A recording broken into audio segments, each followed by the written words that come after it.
Welcome to Popcorn Planet. I am Andy Signor. We have been live discussing O.J. Simpson, his polarizing career.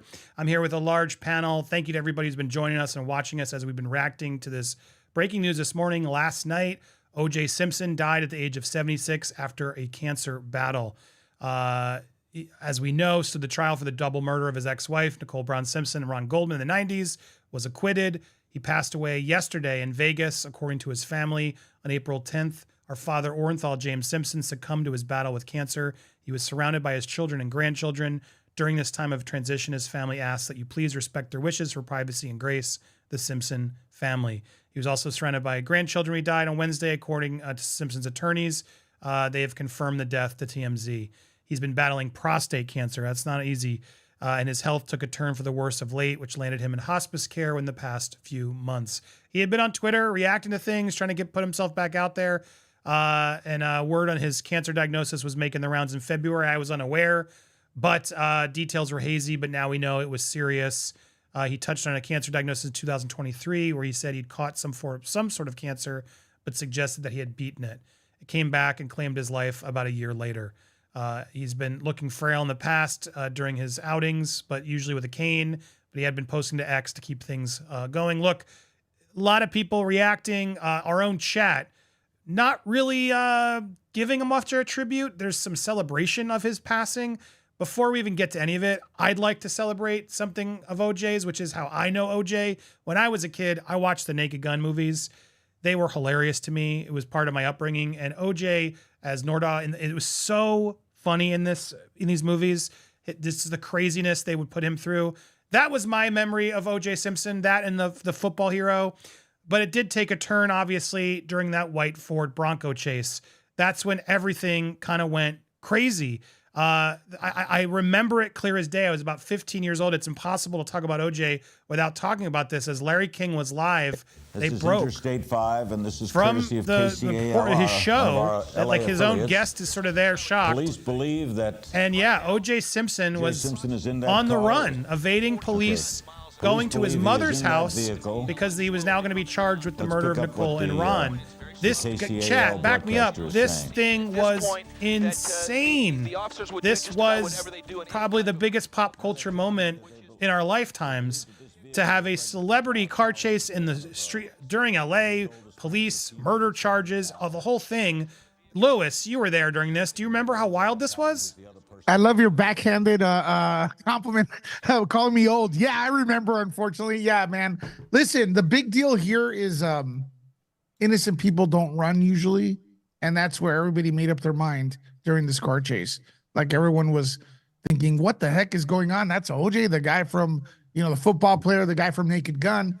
So when you see a chase like this and the accusations, you put them together, and like most people would probably be real loud about their innocence, and he's running away. And then adding to that, it's the slowest car chase in history. It's like almost 30 miles an hour. So that didn't help. And it's the beginning of mass media. Let's keep it a buck. This is the beginning of when we saw how the media is expanding, that everyone got to see this. The world stops. We see that a lot now with social media. It's very easy to do. We could just go on YouTube and watch whatever's going on, whatever chase is going on. Well, but yeah, I'm glad you said that, because it was also the beginning of Popcorn Planet, Lewis. Fun little fact, and I have it here. Lewis is spot on. This was maddening. The press was relentless. This was nonstop everywhere. Any coverage, this was pre-YouTube, obviously everything else, but coverage all around the 24 news channels was this. What was happening? His neighbors, Everybody was going bonkers for this. And in my day, we didn't have YouTube, but I was in a video class, Lewis. I was just learning how to make content back when I was about probably 15. And yeah, this is all weird full circle to me because, guys, I present to you the first Popcorn Planet video. You ready to see me at age 15 reporting on the O.J. Simpson chase? I made this satire on the media's coverage of it all, and I just look back on it now, and it's so wild. There I am. Here I am reporting on O.J. This is Andrew Signor, Sky 11, reporting live from the O.J. Simpson chase. I am being dangled by a helicopter with this trash and all this weed velocity.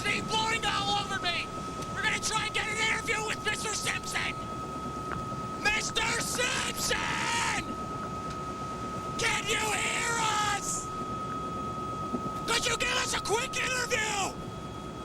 How about a quick thumbs up? He doesn't seem to hear us right now. We can try back later. This is Andrew Signor signing off. Oh my. Yep, that was my last report. But how crazy is that, guys? Yeah, Times have not changed. The first Popcorn Planet video. Yeah, but I had it even then. See, even then, Steph, I'm out there trying to get the story. Oh my God, it's Honestly, just surreal. there's not much difference between you and now. Thank you. It's just. I was actually going to say, like, I feel like as much as I know that obviously it's satire, we're making jokes about it. It's, we're laughing at the time. Yeah. And, dark humor is humor, and people laugh at things and deal with things in different ways. But I really do feel like this is actually kind of faithful to what the media was like at the time. It was on every channel, every news organization all over the world. And everybody just wanted to know every single detail, like hounding the investigators once they got to the house of like, is there negotiation going on? And they're like, we're not answering that. Like, it's just how invasive it was. Yep. And even So- as a kid, I'm noticing that, and that was what it. But yeah, this was how it all began, and I just bring that back because it's weird to me. This whole OJ, for me, OJ was Naked Gun. OJ was like, oh my God, and the beginning of my career was this video. This video went as viral as you could get back in that day before YouTube. Like we played it at school. It was played at my school every year at our assemblies and shared on tapes, and I made other funny little skits. But OJ to my family and friends was sort of like my big first comedy hit, if you will. Like, oh, look what he did. So I have this weird history of it all. And I remember that case like it was yesterday. But, it was also very serious before I get to Norm MacDonald. It's also serious. I wanted to replay. Like, I hadn't heard this as we were rewatching the Bronco chase, which you guys can look up or you can watch the full replay later, become a member here, watch our full coverage. But I wanted to replay this because this was wild. This is the call OJ made to 911 during that chase that was released later. Just let me get to my house. Okay, we're gonna do that. I swear to you, I'll give you I'll give you me. I'll give you my whole body. Okay. I just need to get to my house. Okay. I live with Nicole. We're gonna do that. Just throw the gun out the window. I can't do that. We're not gonna bother you. We're gonna let you go up there. Just throw it out the window, please. You're scaring everybody. Toss it, please. Too many people love you, man. Don't give it all up. Don't hurt everybody. You're gonna hurt everybody. I'm just gonna leave. I'm just No, gonna don't. go with Nicole. That's all I'm gonna do. That's all Hey, I'm listen. trying to do. Think about everybody I else, just all can't right? do it on a freeway. I couldn't do it in a field. I want to do it at her grave. I want to do it at my house. You're not gonna do anything. Too many people love you. Your kids, your mother, your friends, AC, everybody. You got the whole world. Don't throw it away. Don't throw it away, man. Come on. OJ? It's just, that's haunting, man. It's wild as that was all going on. And that chase proceeded, it continued. It was everywhere, as we've reported. He did finally show up, and they found a goatee, mustache, makeup kit, receipts, his passport were all in that van. It went on for several hours. They finally did then apprehend him. He had a glass of OJ, weirdly, before he was apprehended. And then that was it. The trial then of the century began, and the trial was wild. I wanted the most infamous clip is that if it, don't fit, you must acquit. And it was that moment where they tried on the glove, which they sort of do a good recap here. Simpson They had a knit cap with his hair in it. Was trying on. He was wearing a latex glove, just like this, and prosecutor said that the glove had been blood-soaked. So it had shrunk somewhat, and it was stiff.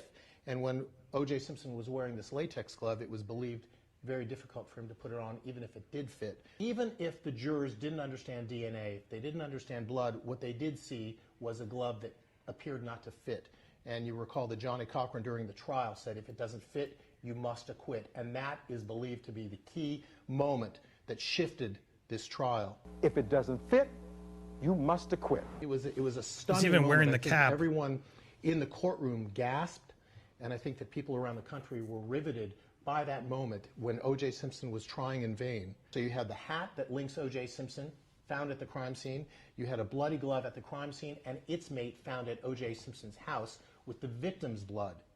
With both of those pieces of evidence, the DA thought they had a slam-dunk case, not including all of the other blood evidence and the shoe prints and O.J. Simpson's alibi and matching all of it up.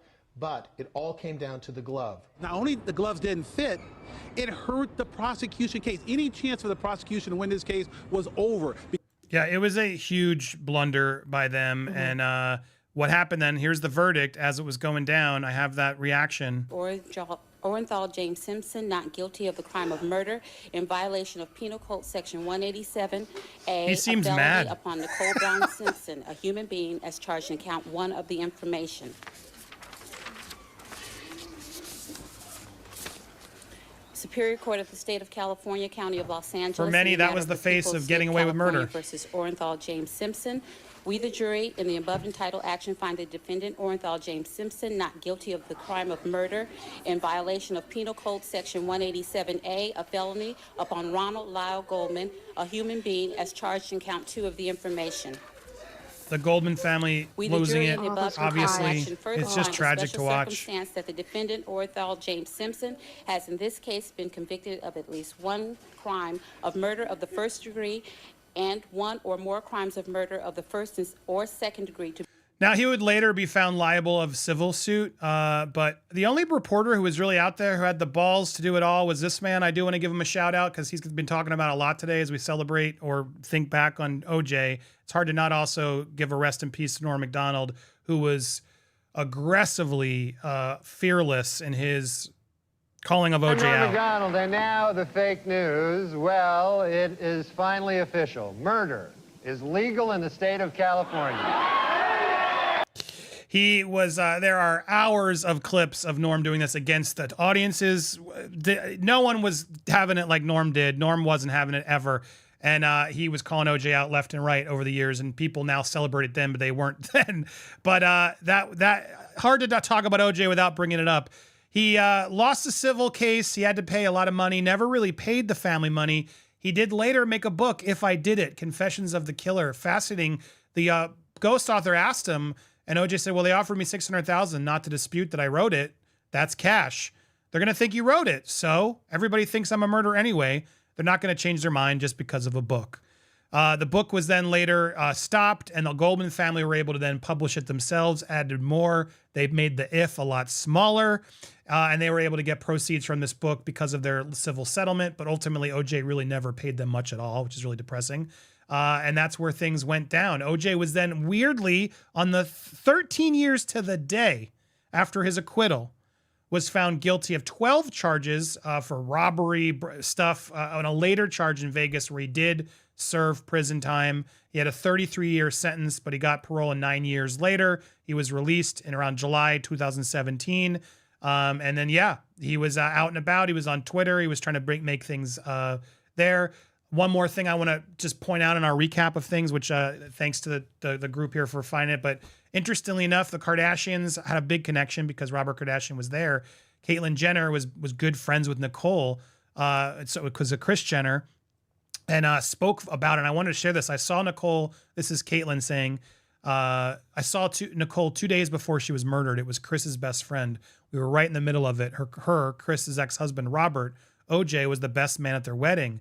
Those watching at home saw Caitlyn explain. This was on I'm a Celebrity, Get Me Out of Here. Caitlyn was married to Kris, who was best friends with Nicole, who was tragically murdered.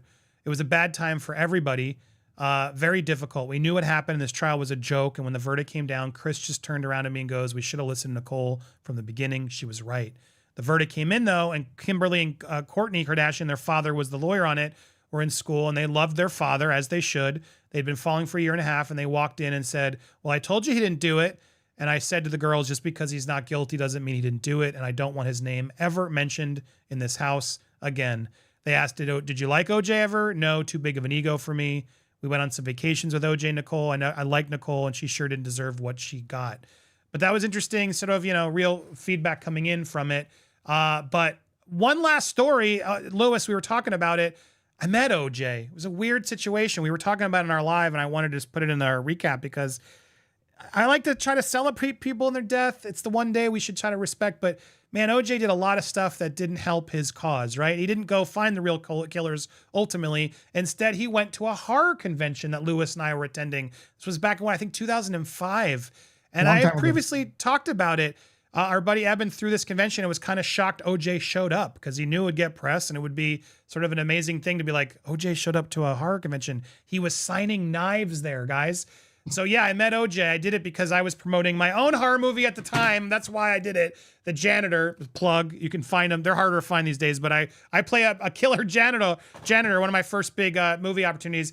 So of course I'm like, I'm the killer in the movie. I got to stand with a real slasher at this convention. So weirdly enough, my OJ circle, all these weird mentions to OJ. I'd also made that OJ video in my career. So I wanted to sort of have that to show people like, look, I met OJ.